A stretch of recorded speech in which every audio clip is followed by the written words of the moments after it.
Scary telling.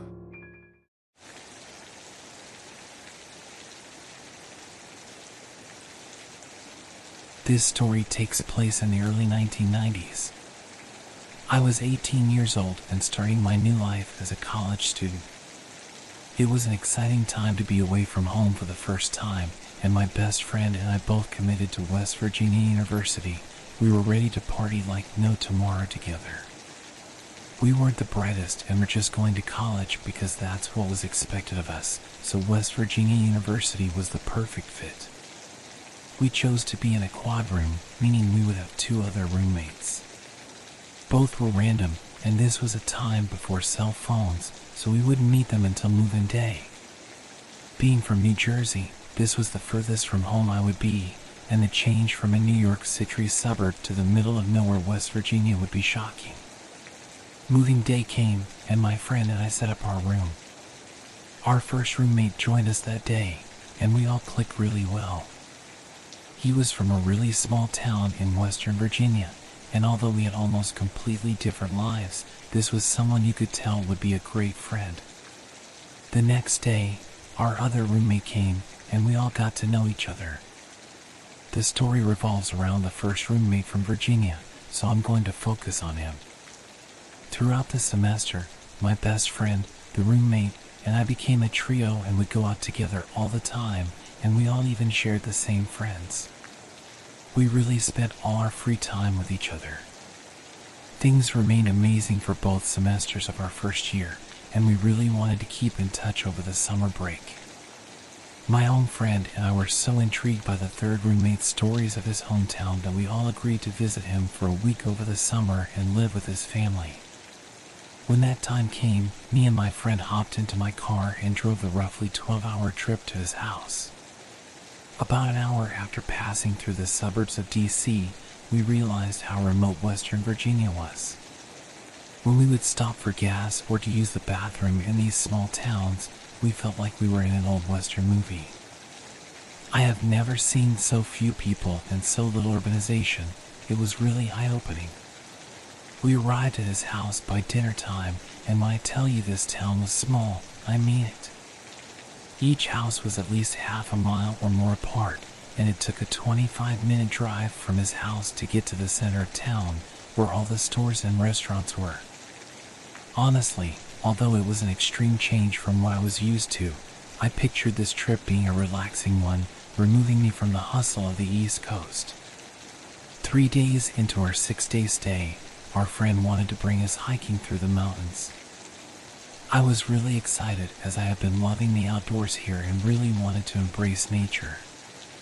We started our hike at about 9 a.m., planning to eat our packed lunches around 11 and return to his house by 5 in time to eat dinner at home and before it started to get dark. Midway through the hike, a little after we ate lunch, I spotted a no trespassing sign in the middle of what seemed to be nowhere. I asked my friend about it, and he told us there was a house in there that everyone knew to keep away from. He told us that where we were hiking was designated as a park and, therefore, no one could live there, but this family had been here for so long that after refusing to move numerous times, the state just gave up. This was so intriguing to me, and I really wanted to see the house. My friend kept telling us it was dangerous because it was someone's property, and they could shoot us if they saw us. The way he was telling us this thought felt a little insincere, as if he didn't really think that was the problem. I interpreted this as him just thinking they wouldn't shoot us without warning us to leave the property first, so I begged and begged. After pulling the usual, "You only live once or we're best friends, we need to do this," we finally convinced him to lead us towards the house. We had walked for about 25 minutes when we noticed a clearing in the trees. My friend told us once we saw the house we're going to stop because, at this point, we were about 3 hours from any road in any direction, and it was really dangerous if we would be seen. We started to whisper and walk slower, waiting for the house to appear. Suddenly, we hear a little scream, like a child when they're playing a game or happy. We froze and started to inch closer to the noise. Soon we saw an old rustic house that looked like it should be condemned, with rusting metal tools and wheels in the front yard. and then we saw a little boy running in circles laughing. We watched for about 5 minutes and noticed that the boy wasn't playing with anyone else. It was odd that he was playing this long and this intense by himself, but we didn't think too much about it. My home friend wanted to get closer, but even at this point, I felt scared. The friend from here told us it was really dangerous to get any closer and that we should start heading back now, as it was around 2 and we needed to stay on schedule. My home friend wouldn't budge. He said he wanted to see if other people were on the property and what they were doing. We agreed to stay at our distance, but moved to the side to get different angles of the house and hopefully see someone else. That's when we noticed a tall, heavy man walk out a side door and scream at the boy. Not a scolding scream, but like an animal scream. This was a sound I had never heard a human make before, and I couldn't even imagine what it meant. The boy screamed again in this animalistic howl and ran inside the house. We all looked at each other like, WTF did we just witness? Then, like out of a horror movie, another scream erupted, but this time behind us. We whipped around and saw a boy behind us, probably 12 or 13. We were caught. My heart started pounding so hard I could feel it in my skull. Another scream came from the direction of the house, and we saw the tall man coming for us. He didn't have a gun, though, so we all felt he was about to scold and not kill us. We decided to act lost and just ask him for directions to town that way, and maybe he would go a little easy on us. When he got close enough to hear us, we all started pleading with him, telling him we needed to get home soon and asking if he could help us in any way. He just began at us, and the young boy behind us pushed my friend forward like he was telling us to move. We started to inch up, and the tall man started to walk back toward his house, and we all assumed he wanted us to follow him. Now we are a couple of yards from the house, and the whole family went outside to look at us.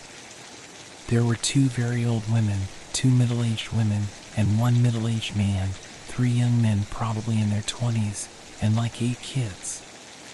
We could tell they were all related as they all had this sandy blonde hair and deep blue eyes. No one said a word to us. We were so scared and confused that we kept pleading, but they didn't even look like they understood us.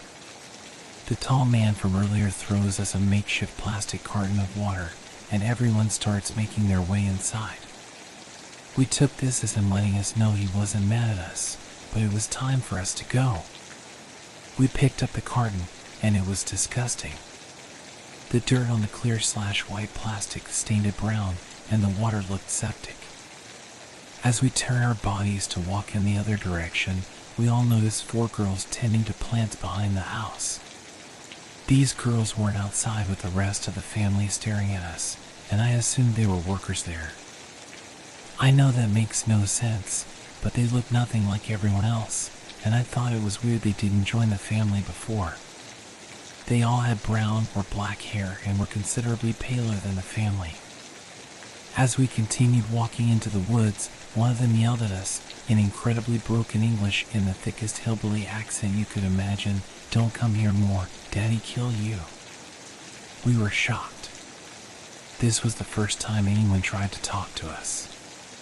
We yelled back that we were so sorry and ran into the woods. It was around 3:30, and we were terribly behind schedule. Our friend's mom would pick us up at 5, but there was no way we would get back to the road in time.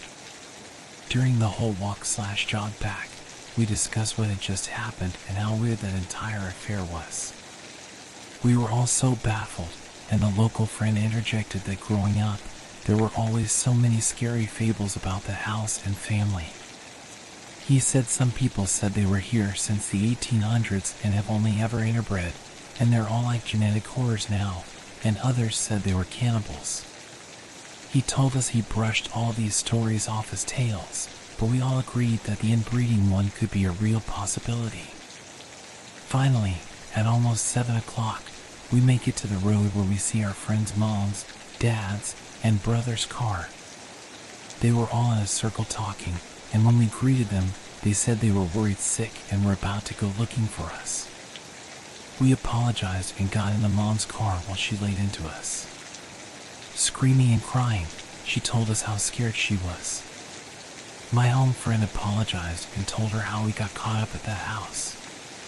Immediately the whole car went silent and the local friend looked at us like, why would you say that? I thought he was mad because we admitted to trespassing, but now I know that would have been a godsend. His mother sternly said, "You didn't speak to them, did you?" At this point, we just told her the whole story, and she sat silently the whole time, not asking any questions, nothing. She told us we'd have to go home tomorrow, cutting our trip 2 days short, and that we seriously put ourselves in danger by doing what we did. The next morning, we packed and got ready to leave after breakfast. The mood had visibly changed, and my friend barely spoke to us. I was still feeling a little cheated on my vacation, wondering what we did that was so bad. We left a couple of hours later, and that was that. The next semester we all decided to room together again, with the exception of the 4th roommate, which we tried for a new one. A couple of months into the semester, we were all drunk on a Saturday night and ended up talking about a memory from our summer get-together. With a lot of liquid courage, I brought up the event again and asked what we did that was so wrong. My friend tried to blow off answering, but my persistence and his inebriation finally gave us an answer. What he said changed me forever. Apparently, that family really had lived there since the 19th century in that exact house. Soon they got shunned for revoking their religion, and the town didn't really mingle with them anymore. This led to the start of their inbreeding. At first, they only wed cousins, but by the 1950s, when the state had claimed the whole area as a park, and this was the only family to remain for miles, the inbreeding got worse and involved siblings and parent/child relationships. The police did a few welfare checks on them in the 60s to confirm this, but there was really nothing they could do about it. In 1971, a local girl from the town went missing. After weeks of search and rescue turned up nothing, it was assumed she had died hiking in the woods. 8 years later, another school-age girl went missing, this time the sheriff's daughter. Again, after weeks of looking, nothing turned up. The police decided to go to this family's house and ask if they saw her, being that they lived in the forest it was thought the girl got lost in, and to the sheriff's surprise, his daughter was there living with the family. Apparently, the sheriff also recognized the first missing girl, who was now pregnant. This part is now all folklore with no actual confirmation, but many of the locals believe it to be true. Apparently, the sheriff found out that the family was desperate for some outside breeding to help clean the gene pool and would kidnap young women and rape them. Luckily, the sheriff's daughter hadn't yet been impregnated, and the sheriff took her back on one condition. He had to allow the family to take young girls, mostly from other towns, and the sheriff would look the other way. Some people in the town believed that if they messed with the sheriff that he would approve the kidnapping of their children, and because of this, many adults in the town appeased the sheriff's office at any expense. Since then, there have been reports of missing girls from other towns, but no one knows if they simply got lost in the Appalachians or really have been taken. This is why our friend's mom was so mad at us. She was worried we would mess up the relationship between the sheriff and the family, and somehow they would have to pay for it. I'm not sure if I believe any of this, and it still boggles my brain to this day. I just hope it's not true.